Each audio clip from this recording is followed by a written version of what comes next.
alaykum hammaga. Bizda tashqarida qor, bizda esa qorbo'ron o'ynash uchun koptokchalarimiz tayyor, lekin qorbo'ron o'ynashdan oldin sizlarga bir narsani aytib o'taman. Bugun Xitoydan kelgan tovarlarimizni blogerlarga o'xshab raspakovka chek qilamiz. Bir qizga 40 hunar ham oz deganlarda kamina kamtara Xitoydan ham zakaz olib turadi. Bu birinchi raspakovkamiz. Bu meni telefon qo'yadiganim blogerlik faoliyatim uchun ajib narsa ekan. Buni opshman 30 ming so'mga tushdi menga. Keyingi raspakovkamiz esa o'sha TikTokda mashhur bo'lgan 8 oyoq opamiz bo'ladilar. Bu 8 oyoq opamizning xususiyatlari ko'p ekan. Buni hozir videoda ham ko'rsatib o'tib ketaman. Eng muhimi qizim xursand. Bu kishini biz tekstchaga tikka qilib qo'ysak, arabchasiga chiroyli qilib o'ynab berar ekanlar. Yodqizib qo'ysak ham borki, yerda o'zbekchasiga, tojikchasiga qilib o'ynab ketar ekanlar. Ochkilarni qimirlatib, shunday qilib bu o'yinchoq qizimga juda ham yoqdi.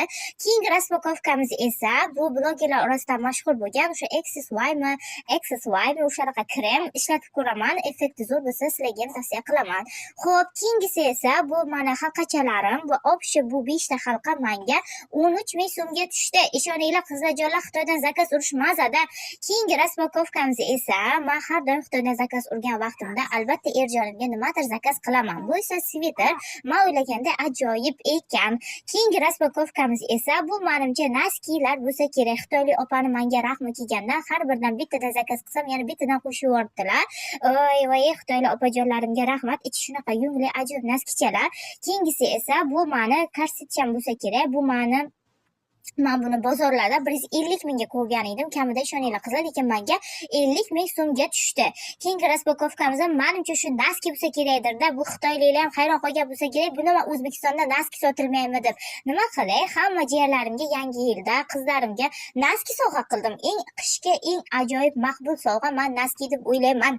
Keyingi raspakovkamiz esa Jennifer. Bu meni jiyanimning yangi yil uchun lukchasi uchun. Ichi shunaqa yumshoq, mehli, ajoyib Jennifercha xuddi rasmdagidek keldi.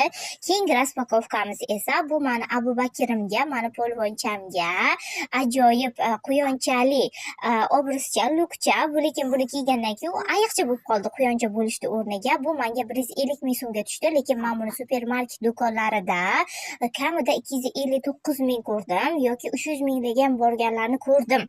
Keyingisi esa bu ham menimcha naski bo'lsa kerak. Buni jiyanimga olganman. Jiyanimga ish qilib hammasiga naski zakaz qildim Xitoydan. To'g'risi, Xitoyda naskilar menga juda ham yoqadi. Ichi mehli, yumshoqqina, ancha kiyib chidaydigan naskilar bo'ladi.